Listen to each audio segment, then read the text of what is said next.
Higpit nga gidili sukad May 7 hangtod May 9 ang island hopping ug uban pang water sports activities sa kadagatan sa Dakbayan sa Lapu-Lapu.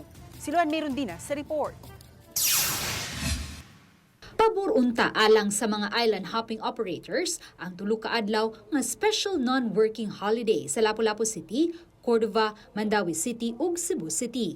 Apan sa yuganihang buntag, nakaangkurahi lang sa Maribago Wharf ang mga pang-island hopping nga mga motorbangka. Hinuon na abta namo kining usa ka boatman nga busy sa pagpangarga sa mga scuba diving tank ngadto sa iyang motorbangka.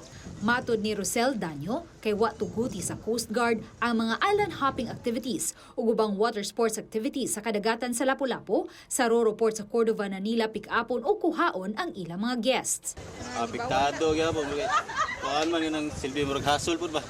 Layo pra pick-upan niya. Kinahanglan po kamo sayo pud. Normal na mo nga kanang lakaw gyud mga alas 9 gyud. Karon say sayo mi kay mamaingon sa Coast Guard. Sa gipagawas nga Notice to Mariners number 0526-001 sa Coast Guard Substation Lapu-Lapu niadtong May 6 nalatid nga gidili ang mga island hopping activities o ubang water sports activities sa kadagatan nga sakop sa Lapu-Lapu City gikan sa Barangay Punta Inganyo paingon sa Barangay Marigondon gikan sa May 7 hangtod sa May 9.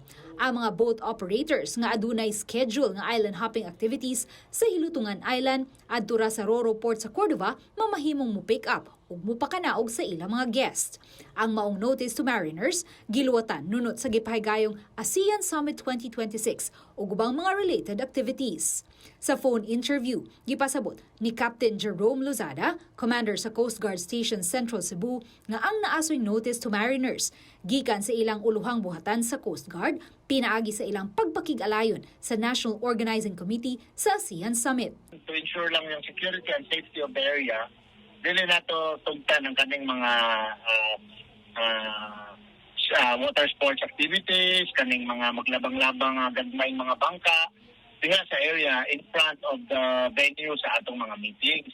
Hinuon, gitugutan ra ang pagpangaligo sa dagat ug ang regular nga biyahe sa mga ferry paingon sa Ulango Island ug pabalik. Samtang sa post sa island hopping operator sa Cordova nga si Mark Ramirez, makitang puliki sila sa daghang mga island hopping guest karong adlaw. Uban ni Marlon Malgazo ug Philip Patricio, Luan Merondina, Balitang Bisdak.